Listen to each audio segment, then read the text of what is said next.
It's been a little while since I've done one of these walk and talk videos. I think actually not since London with David Hawkins. So I wanted to give people some first-hand insight into what the coronavirus response has been in New York City.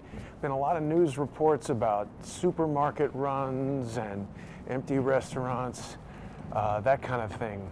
And I've noticed myself, last night I went out looking for some standard items, and there were some things that were unusually not present in supermarkets around New York City. So just wanted to take people on a little walk and sort of see what's going on. I also noticed a real increase in the number of people who are walking around wearing, the masks and rubber gloves and things like that.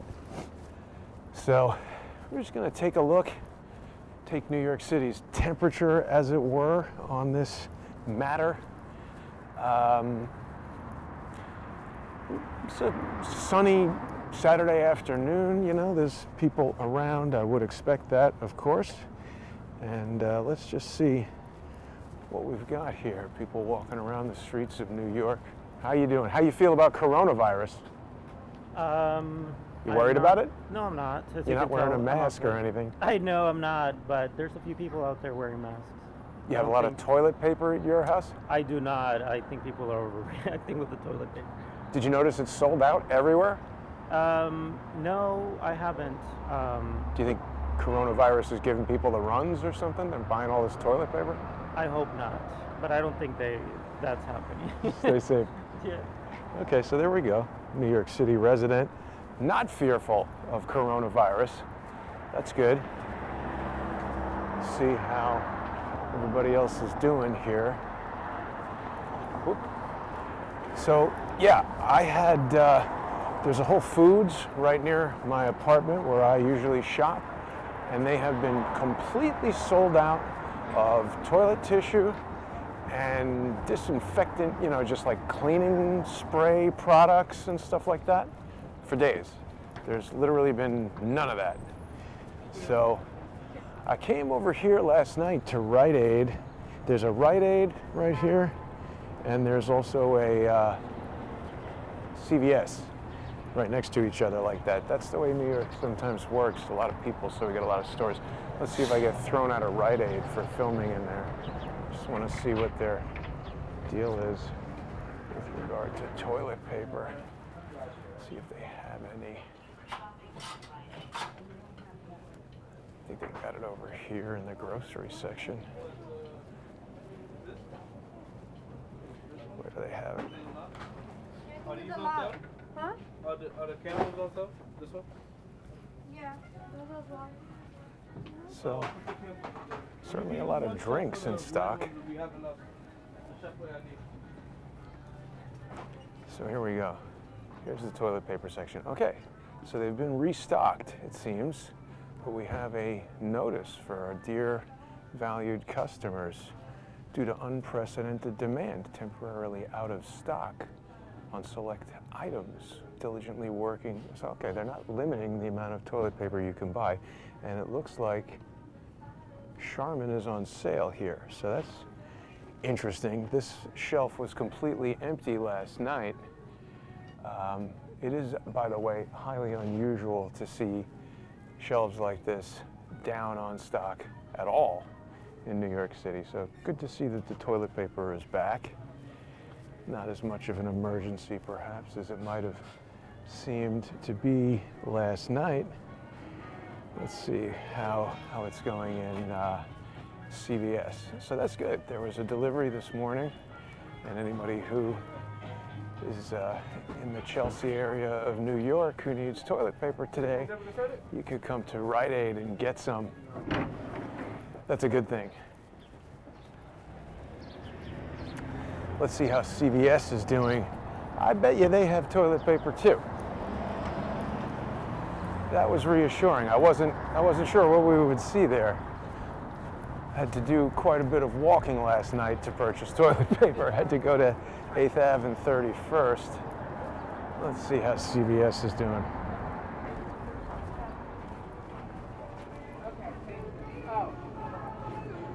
lot of people buying water. Ooh, yeah, see, this is what was happening last night. There's a lot of paper towels available, but no toilet tissue. Wait, is that toilet absorbed spill? No, yeah, that's paper towels.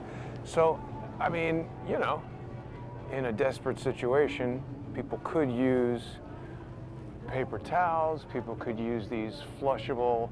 Now, I mean, these are kind of expensive. I think that's what's happening, is that the most expensive stuff is what's sticking around. But, you know, for people who haven't done their shopping in New York City before, you're also getting an idea. This is, you know, we don't have the kind of like warehouse supermarkets that you're going to get in Florida and Texas and Ohio and, you know, Michigan, or I mean even Long Island or outside of New York City. I think even Brooklyn, they've got like much bigger stores, but definitely an impact. You know, the other thing is there's not a lot of hospitals around here now. People might remember that they closed St. Vincent's Hospital sometime after 9/11, which was kind of unbelievable to me, how they could allow a hospital to close. But we have a lot of these, like, see that Mount Sinai Doctors is like one of these urgent care kind of, not really a hospital, but you can go in there and see a doctor. I don't know if those things have been testing people or seeing patients. I did get an email from someone, a nurse, who said that they had seen the first coronavirus patient. So I've invited that person to appear on the show and tell us what they can tell us about that. Also spoke to a doctor and asked him if he had seen any patients with coronavirus. There's a doctor who I know, he's a cousin of mine. And his response was, it's real. So I just said, hey, doctor, please answer the question. Have you seen any patients with coronavirus or have any firsthand medical knowledge, like maybe seen samples or whatever? And he was a little vague. So, you know, some of my cousins and family members think I'm a conspiracy theorist and don't like to get involved in conversations about stuff like that. But we've been having a lot of really good reporting this week on Crowdsource the Truth with regard to the coronavirus. I don't know if people saw, we did a video with Judith Very Baker. This was interesting because I think Judith was uniquely qualified to discuss this compared to almost anybody else. Judith is not a medical doctor, but she was a lab technician for a very long time. She would be a medical doctor if circumstances hadn't worked out the way that they did. People who aren't familiar with Judith Very Baker's story should check out some of the previous interviews I did with her and Google her. It's fascinating. Let's take a look at what Judith had to say. On the outside of these spicules, see those spikes? Well, Yes. those spikes those are glycoproteins. I want you to think of Jell-O. It's real sticky. And the idea is it starts plowing through, you know, into your body, and it's going to grab onto anything it can to attack with this sticky stuff. Okay? Mm-hmm. So what they've been trying to do is stop this stuff from being so sticky, if you want to put it in very simple language.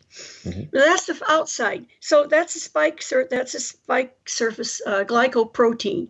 And the next part is the envelope. See that ball? It is that grayish part there is the envelope. Inside is more stuff. Okay? Mm-hmm. That envelope is small. And inside there is a matrix of proteins, all right? All these are proteins. And inside that is nuclear capsid proteins. So you have 4 different kinds of proteins. Attacking any one of these 4 proteins helps kill the virus. So you're going to attack the little spicules, you're going to attack the envelope there, or you're going to penetrate inside, to see it, see? So those are the various ways you can attack this thing. So Judith had quite a lot to say. That was a 2-hour interview, and she went into details not only about the biology of the virus, but her history and firsthand personal knowledge in the United States government's development of biological warfare. There have been a lot of people talking about that, saying that coronavirus looks like a genetically engineered biological weapon. We've heard members of the government, I believe even including President Trump, blaming China for this. We've heard China blaming the United States, saying that the United States somehow sent coronavirus to China, to Wuhan. I don't know about that. There's a story that's been rolling around about a Chinese-Canadian scientist. Suddenly got very loud. Hang on, I think I left over here. Chinese-Canadian scientist who was working at Canada's biolab. Now wait a minute, let's take a look. So this is a remarkably low amount of traffic. I'm on 7th Avenue here on a Saturday, and the light is not in my favor. I'm just crossing the street. There should be a lot of cars driving around right now, and there aren't. We should also notice the number of taxis parked on the street. That is highly unusual. I guess it might be close to lunchtime, but I don't see a halal food truck around, and I'm unaware of a halal restaurant around here. That's not a xenophobic, racist comment, a simple observation of facts. I don't often see this many taxis parked when there's not a food place loaded up with taxi guys, and they're usually sitting in the cars eating lunch. So that's strange. I would say it's possible that there's lower demand for taxis right now because maybe people are staying home. Don't know. Whoa, that's a new tattoo parlor over there that I've never seen before, called Inked. This is an unusual part of town for a tattoo parlor to be in, because I think rent around here is incredibly expensive. So maybe people know more about this place, Inked, than I do. But there it is. So, people might recall yesterday on David Hawkins' Discovery CSI, actually the precursor to David's sponsor-exclusive show, we were talking about Tom Hanks. The tattoos reminded me of his son. Chet Hanks had released a video, I think on Twitter or Instagram or something, where he was talking about his parents and this announcement they had made relative to coronavirus.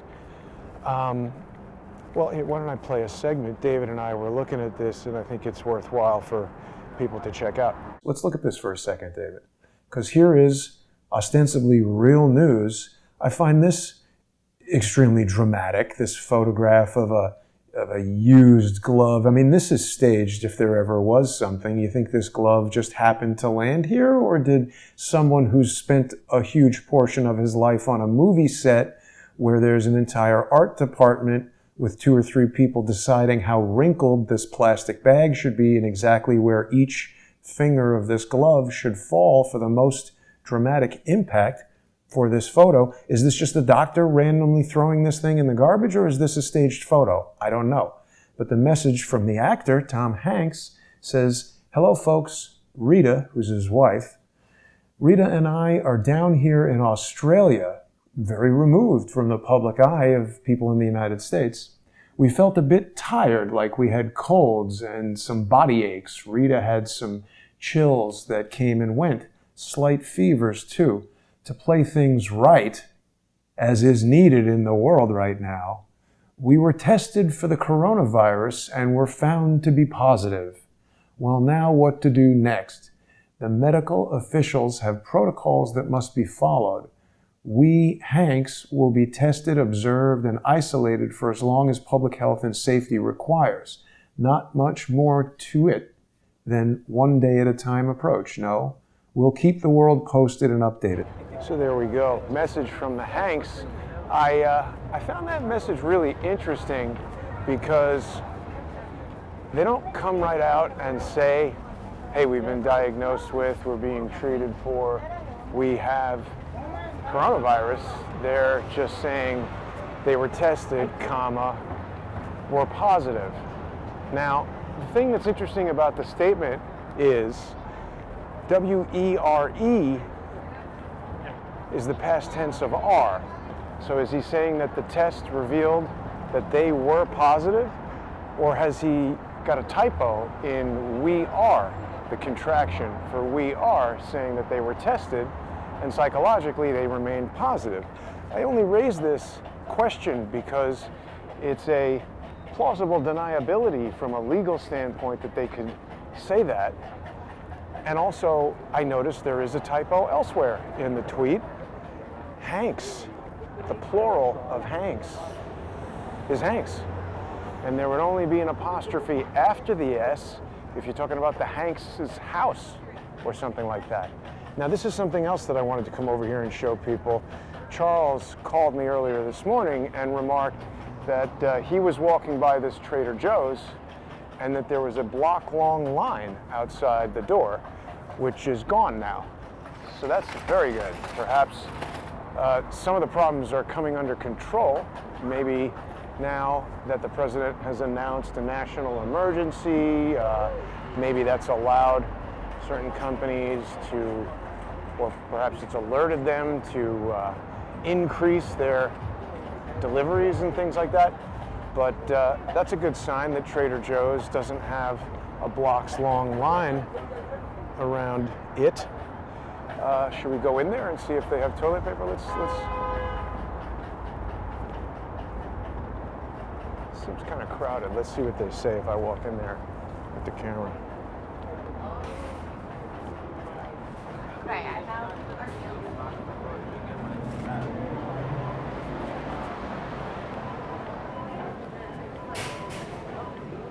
A lot of people shopping. So we got some people shopping with the face masks on. A lot of people have the plastic gloves. I don't usually shop at this Trader Joe's, so I don't know if this is busy or regular, but there is not a line around the block. There's a lady jamming my whole deal. Well, looks like a lot of soup and stuff, and I would hardly call this gone, but I mean, again, I don't usually come here, but I would say this is low stock, but not totally sold out. A lot of people shopping. Okay, so there's a big line, but hardly around the block. So it's quite a crowd.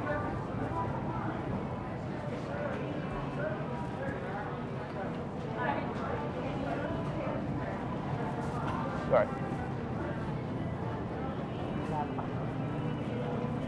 So we do see a lot of people shopping with surgical gloves on. I don't know if people are seeing that on the camera here. Yeah. Recording a video. Okay, I'll leave. What's the fastest way out? Perfect. Yeah, I don't know if that's legal, but that's their policy, so I'll leave. Sorry, excuse me.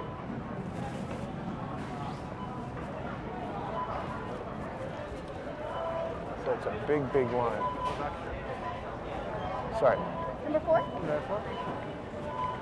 So we do see some people shopping with their surgical masks on. And seems to be calming down from some of the crazy,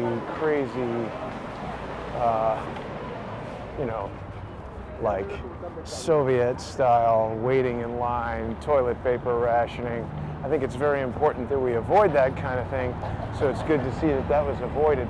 This was really what I wanted to come and check out, was that Trader Joe's.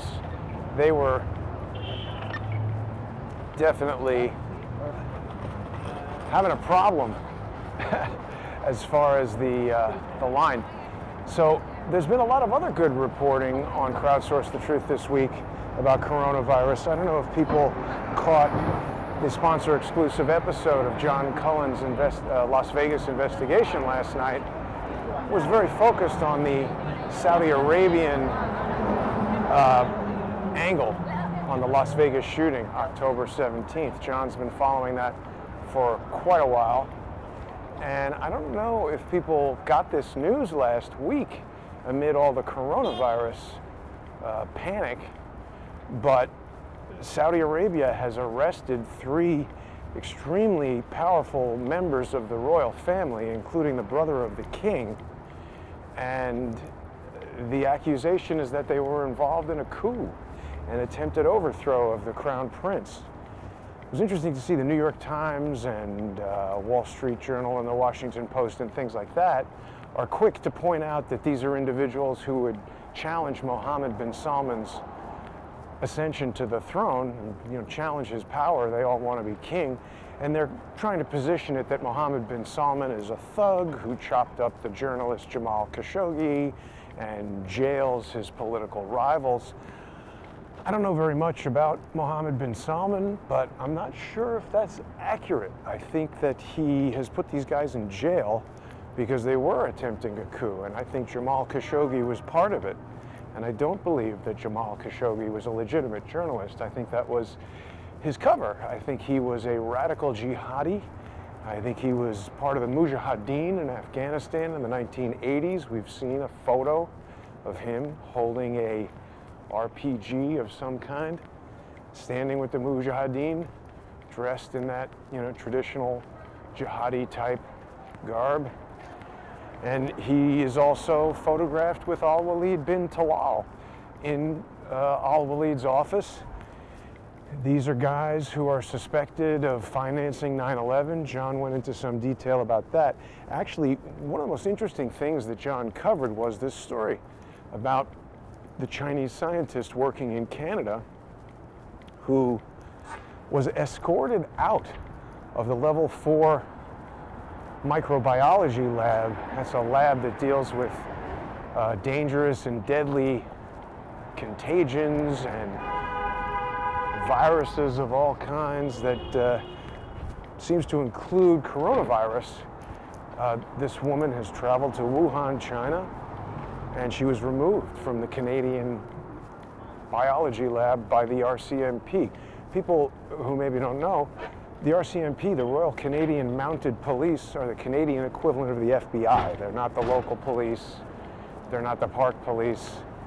They wear the funny hats and everything. I don't know if they always do that. Maybe some of them wear suits, but that's their traditional outfit. But that's a pretty serious deal when the federal police pull you out of your job at a level 4 biolab, and we don't know what happened to this scientist. We don't know what happened with the RCMP's investigation. A lot of mysteries surrounding that, and I had just heard about it anecdotally, like maybe perhaps many of you are now.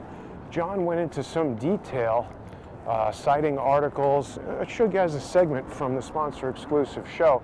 People who are interested can see the entire thing on patreon.com/crowdsourcethetruth or subscribestar.com/crowdsourcethetruth, and also on John Cohen's Patreon and Subscribestar channels. All of the shows that feature co-hosts that are sponsor exclusive can be seen on the co-hosts' Patreon and Subscribestar channels as well. But let's take a look at what John had to say about this. So he won't kick off the Chinese government tweets saying that we sent the virus there, but they did kick Zero Hedge off for the following. So let's go to the next page, because this is the part. And then BuzzFeed. Yeah, so this is, I didn't even know that Zero Hedge did the research looking into where this came from. 2 weeks ago, you and I talked about some stories I read about in Breitbart about where this virus may have come from. I didn't know that Zero Hedge wrote about it in January and that Zero Hedge had been kicked off of Twitter because of it, because I'm not on Twitter anymore because they kicked me off. But I stumbled across this article in BuzzFeed.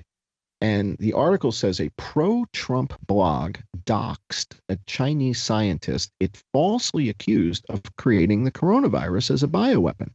I'm reading this, I'm like, what? What the hell is this? And I go to read the article, and basically they're doxing Zero Hedge, first of all. What do you mean, doxing Zero Hedge?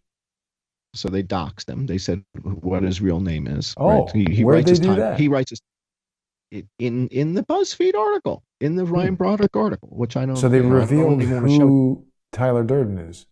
Yeah, used his real name. So docs Tyler Durden and says this whole thing that he's posting is nonsense and da da da da da. Well, shortly thereafter, this shows up on YouTube from CBC News, which is, you know, like the public broadcasting, the country Canadian owned Broadcasting Company.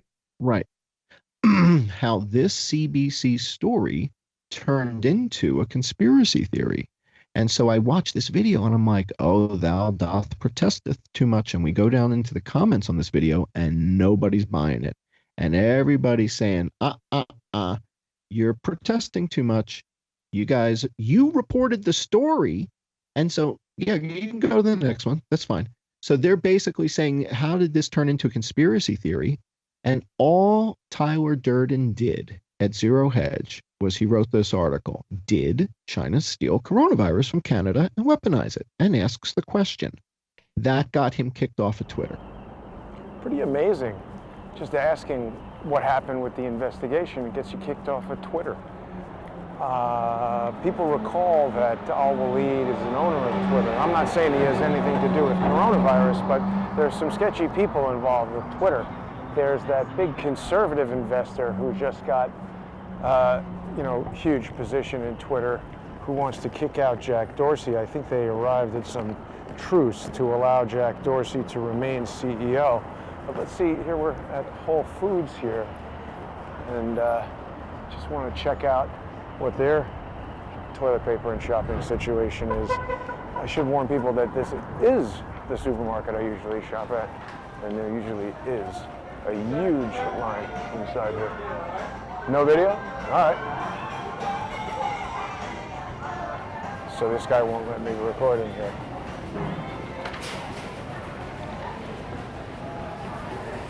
But we do have some people who are wearing the masks and stuff. It's funny because they also have a policy of no dogs, but yet I see people in here with dogs all the time.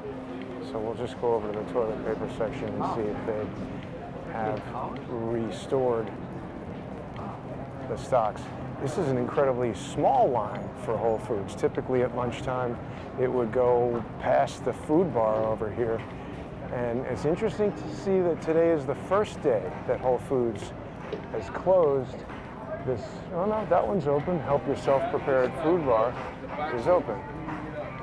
There are a lot of unstocked shelves here, which is interesting to observe. Where's the toilet paper section? Here we go, paper goods. So it's very unusual to see anything out of stock here. And here we got no toilet paper, nothing. No cleaning products. Very interesting indeed. Let's just go this way. Oop.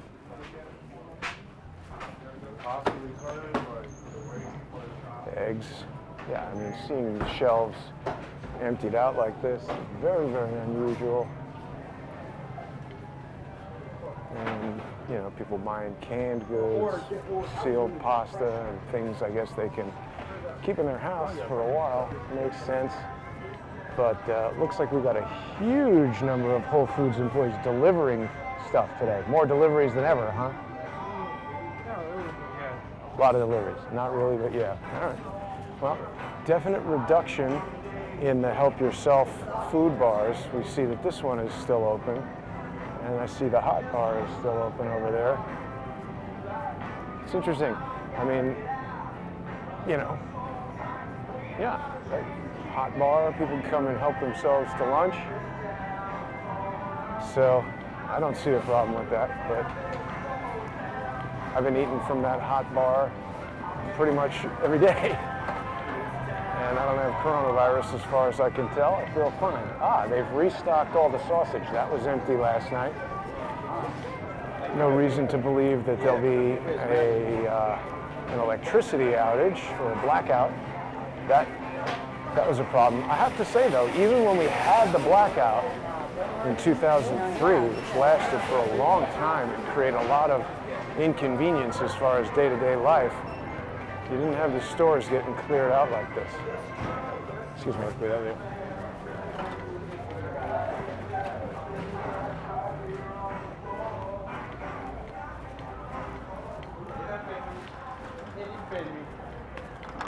So there we go. Just a quick tour. I mean, I guess we could walk around a bit more. It's just sort of my observation that the streets seem remarkably empty for such a sunny Saturday. Normally there's cars parked all up and down. I mean, this is 7th Avenue here. Definitely unusual to have this, whoa, watch the curb, have this kind of low amount of traffic. Yeah, I don't know. So there it is, New York City. I think things are actually on their way back to normal as far as availability of products, but we'll see how everything goes. Thanks for watching, everybody. Ooh, I forgot to remind everyone, there's been a lot of people, and I understand, reducing the sponsorship payments on Patreon and Subscribestar, and that is totally okay. There's some people who are leaving. I just want to ask people to remain calm. And you know, some of our $10 sponsors have gone to $5. Some of the $5 sponsors have gone to $2. And that's fine. People need to make sure that their families and their businesses are secure. And I mean, this is really my concern. I'm less concerned about the virus than the effects. Let's look at this bus. Is the bus empty? The effects that it's having on the economy. Oh yeah, that bus is empty. How's the ridership? Less people riding? A lot less people. Wow, bus is empty. Interesting. Wow. I'm not a big fan of the bus.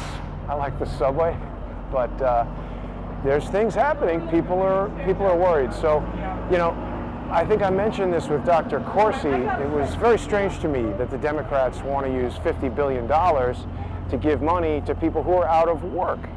Because if you're out of work, the closure of businesses and the cancellation of events would seem to have, I guess, no effect on you. I think the people that need relief money are the owners of small businesses. I mean, when I was running 21st Century 3D, a 2 or 3 week or a month long or certainly a 2 month long stoppage like this would have put the company totally out of business. And in fact, that's essentially what ultimately happened. There was a long enough slowdown that things just ended. And I don't know what that guy was talking about. I'm observing a lot more whole food delivery people and vehicles here than would normally be out on a sunny Saturday, because usually when it's sunny, everything around here is super packed, and that Whole Foods delivery bay has been super busy. A lot of deliveries today? A lot of deliveries today? A lot of deliveries today? What? Have you guys been doing a lot of deliveries today? A lot of deliveries. You work for Whole Foods? Not too much. The volume did increase though. You're working for Whole Foods, right? Yeah. Well, not technically Whole Foods, Amazon. Amazon. Right. Ah, right. So Amazon does the deliveries for Whole Foods now? Basically. Great. Thanks. All right. Camera for. Crowdsource the truth on YouTube. Oh, all right. I'm gonna be in that. Yeah. Hey, shit. I thought I could say something else. You know what? Let's edit that out, bro. Well, are you worried about coronavirus? Oh, fuck. Nah, let me stop playing. Not worried? Nah, I'm good. Bro. All right. Shit, I ain't really seen no black person get it yet. You feel me? Like, You think black people are not susceptible to coronavirus? I don't know. Oh yeah, you know what? I did hear about the NBA star getting it. So. Do you think it's a genetically engineered biological weapon that's aimed for genetics other than black people? I mean, with the government, you never really know these days. You feel me? Like, with the government, you never really know these days. I think all this shit is stupid, to be honest, bro. What do you mean? What is? People freaking out? Yeah, I see people going to rack up because it's like, if that's the case, you should have been really freaking out 3 weeks ago. You feel me? Like, I feel like it's kind of too late now to put on a mask or. You think the news is freaking people out? 3 weeks ago, yeah. If you watch the news, you feel me, or if you believe what they say. And you don't believe what they say, right? It's hard to believe what they say. Absolutely. All right, man. Thanks very much. Yeah, bro. Take care. All right. See? Edit that and only get my good parts. You got it. I think everything that guy said was good. Anyway, So some interesting insights from a couple of New Yorkers, a little peek into the shopping situation. I'm hopeful that everything's going to be okay. I think people need to be sensible, don't freak out, don't put yourself in any kind of undue risk, but you know, try to maybe patronize a local restaurant, family-owned kind of deal, rather than some giant corporate, you know, franchise. If there's a local restaurant that you know of, maybe go. Up to you. Have a great day, everybody, and thanks for watching.